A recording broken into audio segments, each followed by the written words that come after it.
like that. But to tell the truth, I don't want to tell public false, but I don't remember completely clearly anything, but I just remember something previous, my existence in monastery, and I used to ask my parents to come with me and to try to show, and I've been doing that. I have done that, and so that's kind of thing. Thank you. Okay, we talked a little bit yesterday, you and I were talking a little bit about various traditions and religions in America and the importance of humanitarianism, and how can people of different faiths come together in America? And how are we going to work together in peace and harmony and come together in America? I think it's as here in the Western, in America here, I've been here a long time, but I seem to be kind of feeling that the Americans who are born here and are culturalized, they are kind of in a way open to try any kind of things, that they seem to be trying many things. You yourself is also interested in Buddhist traditions, although your parents may not be, and so that in that point, some of my students' backgrounds are Catholic, and Judaism, and they become adaptable in a way. So there is some ways the good quality of this, not so much difficulty on the basis of a spiritual, and that is whoever is teaching or whoever is connected with a teacher and the teaching itself, the authentic teachers and the authentic teachings, they tell you that harmonious, and they compare, love each other, communicate positively each other, helping each other, starts with the family. And parents were very important to understand, to lead children to develop. So those and the religious background, traditionals must be, His Holiness Dalai Lama also says, traditionals, whether you are Catholic or Christian, the other denominations or Judaism, they should keep the traditions they clearly. And then within that tradition, there is a fundamental is to develop love, connection, together. And so there's a lovingness of each other, kindness. So to generate the kindness, says, I think would be, His Holiness also said, would be very, very fundamental, important connections with the business. When you do the big businesses, if you have a true compassion, a true not competing or deceiving each other, not benefiting for the buyers or the sellers to benefit each other, and then that will be the most clean and most successful. His Holiness also says that. So I agree that totally, and so that. Very good, thank you. We're in New York City, as you know. Some people think of it as the Mecca of material wealth, and you gave an excellent Dharma talk yesterday, which I attended, and you talked about spiritual wealth versus material wealth, and that spiritual wealth is far more important than material wealth. That's a hard sell in this climate of New York. Can you explain why the spiritual wealth is more important than material wealth, and how? Well, I kind of reconstructed that word. I think what I meant is it is important, both sides is important, but it's a little bit, in order to have a good healthy material wealth, which is actually the spiritual wealth, which means spiritual. And then it's talking about not complicated spiritual wealth, anything but based on the loving kindnesses. And the loving kindnesses is the spiritual, and what I mean is spiritual wealth is that, in not a complicated way, simple way. And so in that way, once you have that, and then the what do you call, the external material wealth comes with it. Because we said, the Lord Buddha said, His Holiness Dalai Lama said that examples of if you can harvest with the grain, and you don't have to be worried about the gathering of the hay. Hay will come with it. But the grain, when the grain is harvested, hay is naturally, you don't have to be separately gather the hay. So it's kind of that, in that kind of interpretation, then it's going to be spiritualist the fundamental thing.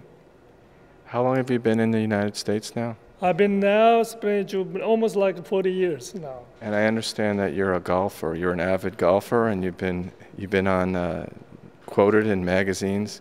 Tell us a little bit about your golf game. What's your handicap, and what do you think about when you hit the ball?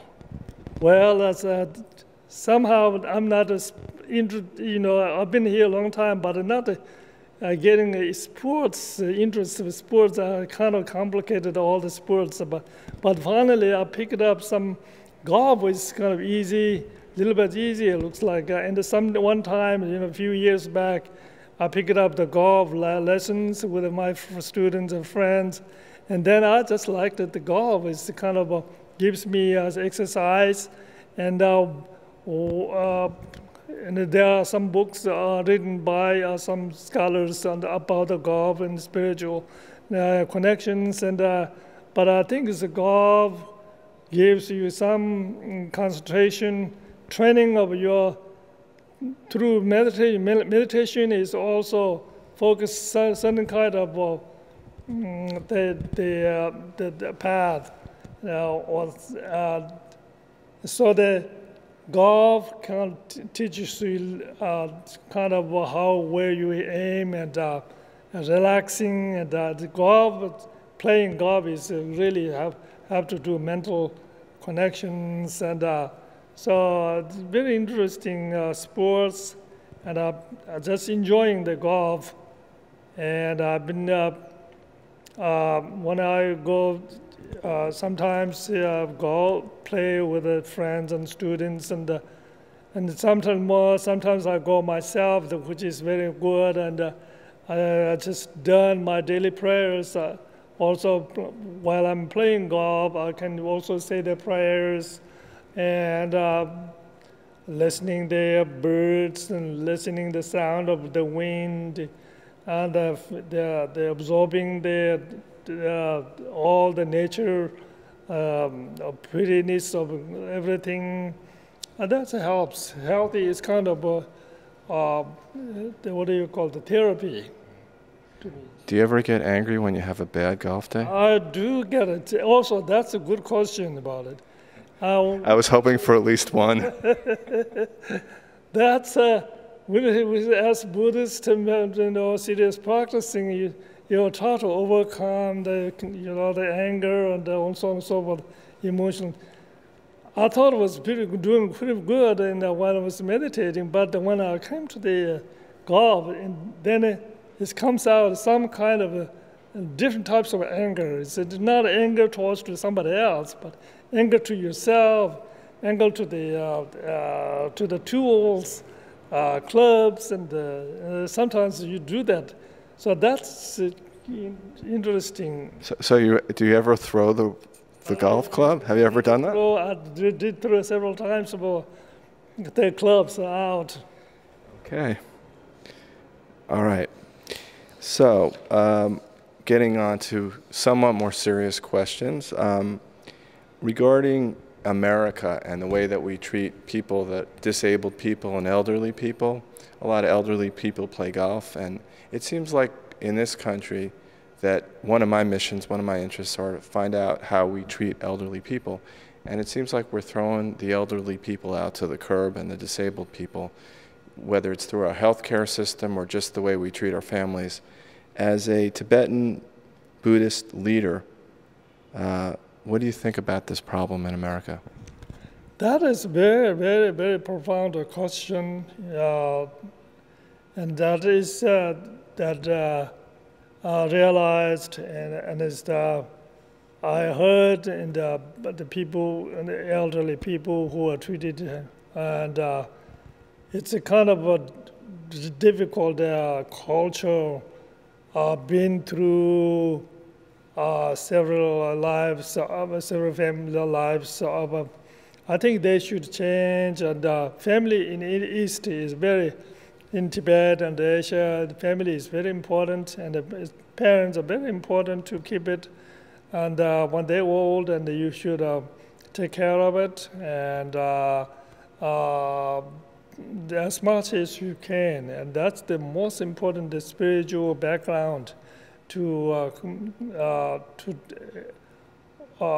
help physically, mentally, or whatever you can do. I think that's very important to do. And the problems in America, education. What can we do to improve our educational system? All different types of education. Right, that education, of course, there's you don't need the education any about the modern way, but the business way, because you so much things that you already learned, already done. But most important thing is to educated to love, live, how to live together, family together, share together, and it is the most important when the people get old or lonely, and that's very, very bad, and to help each other. And one last question about relationships, because I think that's one of the biggest problems that we have in this country. What does Buddhism have to offer people that have trouble struggling with relationships? That's also very important question, and we should, in Tibet, we do have a problems of the relationship between family, people, husband, wife, and friends, and so on and so forth. But they do go to church and temple, and lamas, they usually go to lamas and they do some prayers, and they here should consider that it's very important to live together as much as possible. I think it's a really important issue, is that a very important issue to think about a positive way. Anything else that you want to share with Americans? I think it's Americans go ahead and enjoy your life, and to